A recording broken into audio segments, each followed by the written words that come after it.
and you couldn't accuse him of being, but it was, like Rome Muttahida today for Tara, you say, you have to admit that not being Muslim,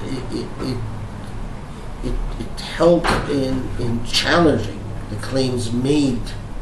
Of course, the biggest example of all is Edward Said, right? I mean, if you haven't read his book Orientalism, that's one of those books that you cannot live life without having read. Yeah, Edward Said, he died now, but and then his other book covering Islam, which I actually think is quite insightful. And Edward Said, he was not just not a Muslim, but he did not like it when even people thought he's Muslim. It's not any hostility to Islam, but it thought that it compromised what he's about.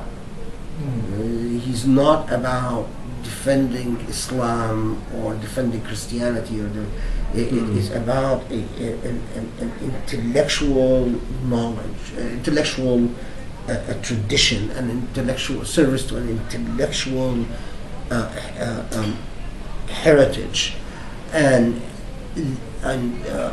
insisted on this quite powerfully, and so. But anyway, so all of these are I thought it would not be complete without trying to point somewhere for. In many ways, it's not that we need just ijtihad, but we need a reconstruction of the idea of who is of authority within the Islamic tradition, and I would argue that it is a reconstruction of the essence of what a faqih is, and what the role of the faqih is. The role of i.e. the role of the intellectual in an Islamic, in a Muslim society, and what this intellectual is. And by the way, there's a lot of Western scholars who write about the role of an intellectual in the West and Christianity, and Habermas just came out with a book about that. It's really a collection of his essays and so on. And so it's not a new question. It's not a new issue. Look at how many Christian theologians have actually made massive contributions to contemporary philosophical understandings. I mean, you cannot. Christian theologians are no longer just about arguing about the Eucharist or these obscure points of Christian doctrine. They argue about notions of right and wrong, and notions of morality, and notions of good governance, and notions of justice, and notions of ethics, and so on.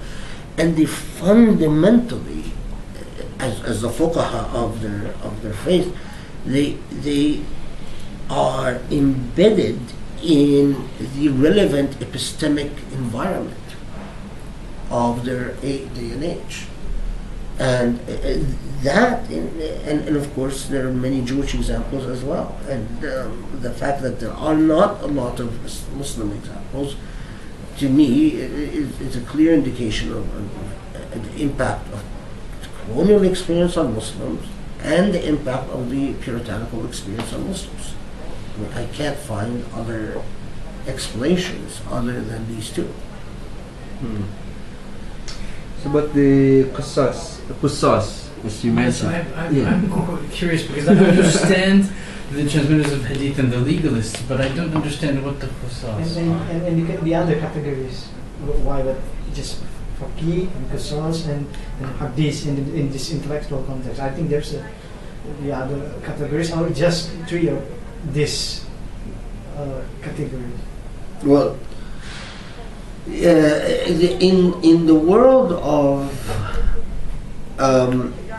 no, there were not the only categories, because there were also there were also those who were known as the falakiyun, and a mixture of astrology and astronomy, right? There were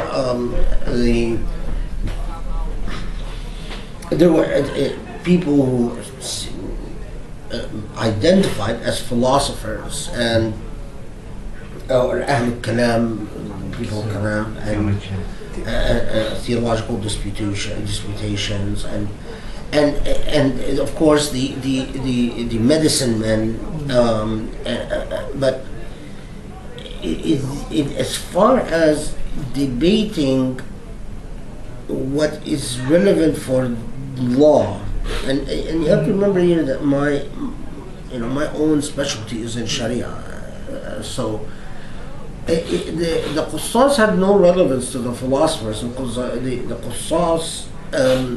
the philosophers tended to completely snub their nose at the Qussas as just utter nonsense and so on. Whether what is the relevance of Ahlul Hadith to the philosophers,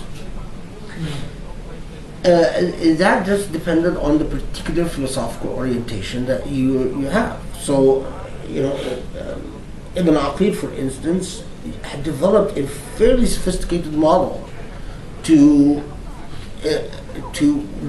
when is hadith or something coming from a scholar of hadith relevant to philosophy and when it's not. And so did Ibn Rushd, especially not his Tahafut al-Tahafut, his book on it's called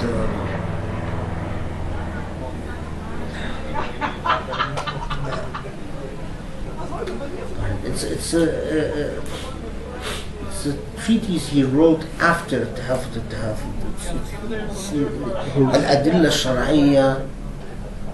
الأدلة الشرعية في اتباع something العقلية. That's sort of the title, and it's a very important treatise. And but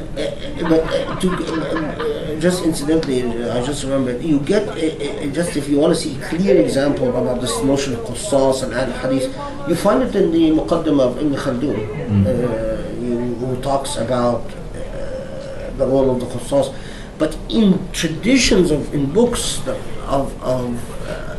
books on al-du'afa wal-matrukin, or books, and there are actually several manuscripts and several published books about al-Qussas, Ahl al-Hadith, or so it is a well-documented phenomenon that's discussed by pre-modern Muslim scholars quite extensively.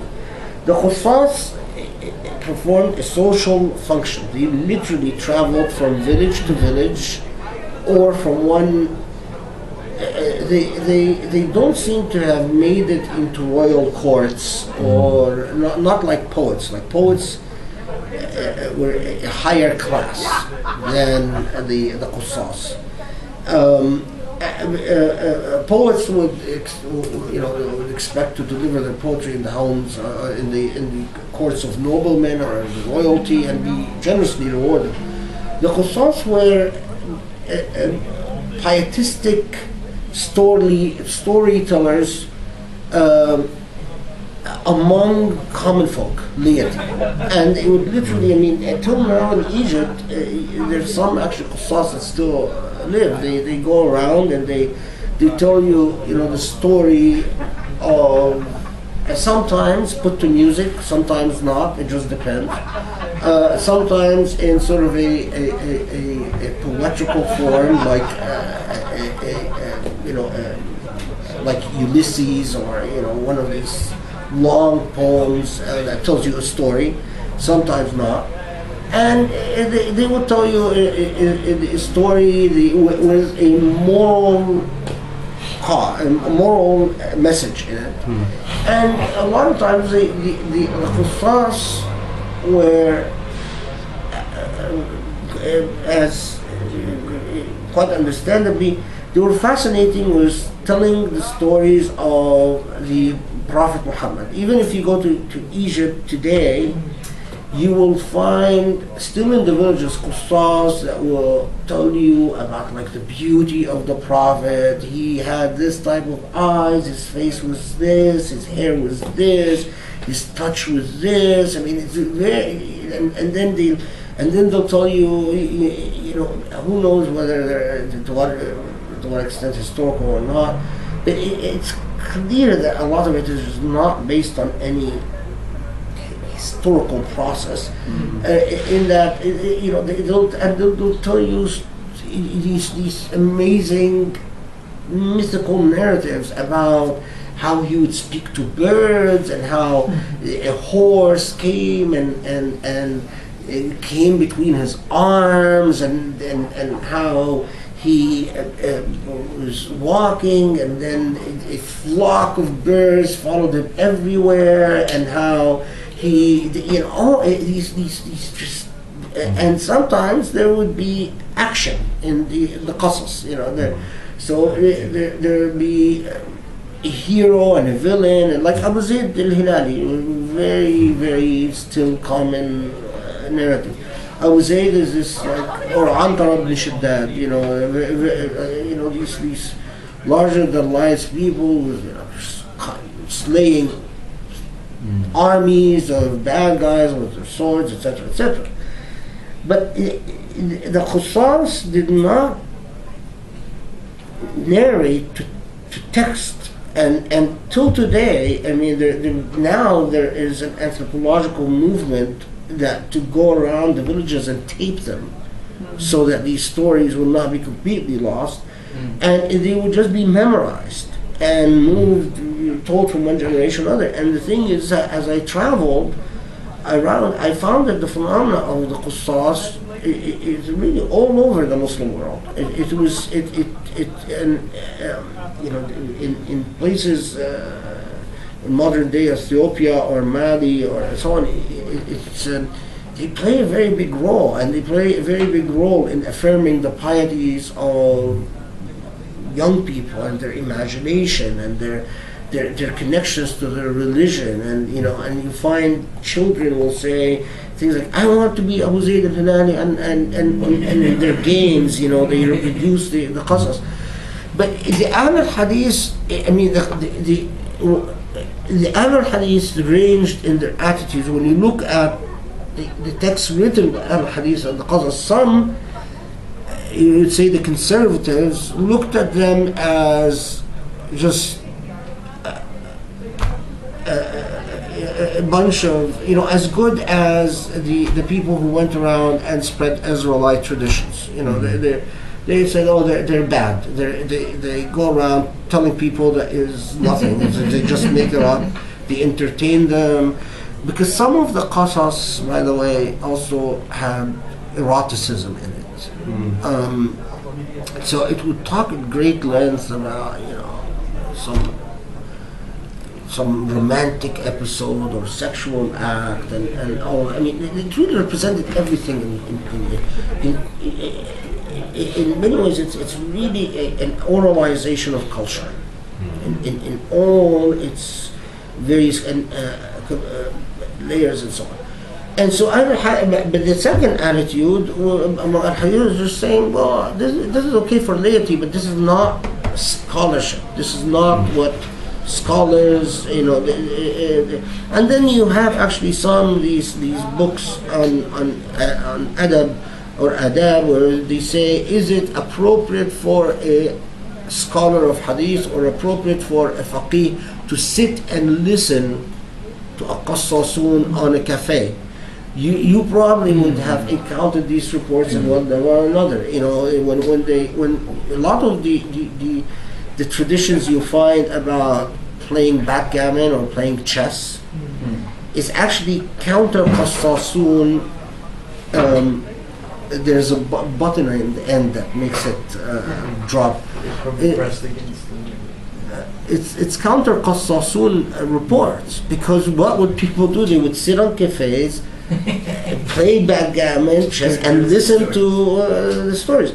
So, and there's all these narratives about, well, it's not consistent with the dignity of a scholar to sit or to validate this, and then there are some of the scholars who made it a point to defy this convention by sitting with the people and listening and clapping and singing along, and they say, well, this is their life. Our lives are books. Their lives is this, and that's all fine. So you find a range of answers.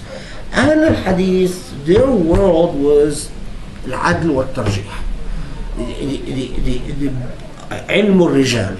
Literally, the books on, they would not just memorize, but there are volumes, and these some of them have been published on practically everyone whose name has been mentioned in a chain of transmission, and collecting information about this person. And what you discover when you study it is that, like life itself, a lot of people, there's very little known about them. A lot of people, you had very conflicting reports about them.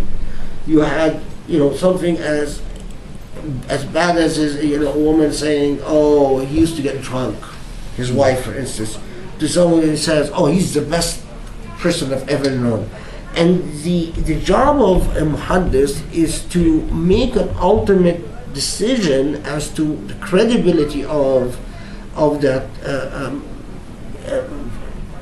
person in the chain of transmission, and the process gets even more complicated with the more the chain of transmission gets complicated, because a chain of transmission, very few hadiths are just 1 to 1 to 1 to 1. A lot of hadiths are 1 to 2, 2 to 1, and then 1 to 3, and then 3 to, and so and tracking all of this is just very time consuming and difficult, and rest assured involves a lot of subjective judgments as well, because you ultimately decide whether you believe. For instance, Bukhari was known to not accept the authenticity of any transmitter of hadith who was known to have taken the side of al-ma'mun in al-fitna. That's a political position. So he excluded a lot of hadith just because the person is reported to have taken the position of al-ma'mun in al-fitna. Let's take a break and come back. So the bureaucracy of dictionary, it's quite remarkable. The way if I show you, again, I don't have much, but if we were in Los Angeles, what I always do is my students, I take them to a trip to my library. Wow. It's because it's about right now it's about 500,000 sources. Wow. And it's probably the largest personal library in Islamic law. My big obsession is to preserve it after I'm gone, because I here in Philosophy, I can't find any wealthy Muslims who are willing to put money to make sure that this survives. It has manuscripts, it has things that will never be printed again.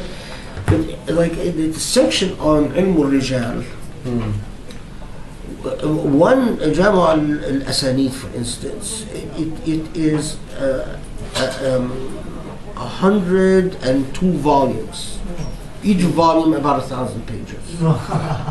So and when the graduate students that I have who work in this field literally live in the library.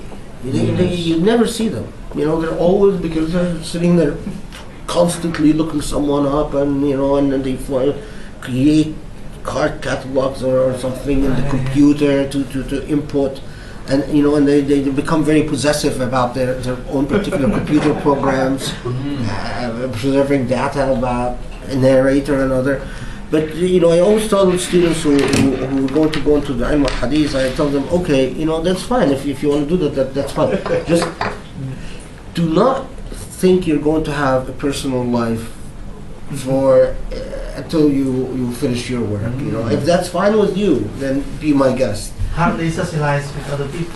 I mean, they don't. I mean, they really. I have two people working on this, and they're always in the library. One of them is married, and his wife complains to my wife. Someone like that. That sounds exciting. Yeah, she says he leaves promptly at 8:30, and he returns like 12:30 or 1 o'clock every single day.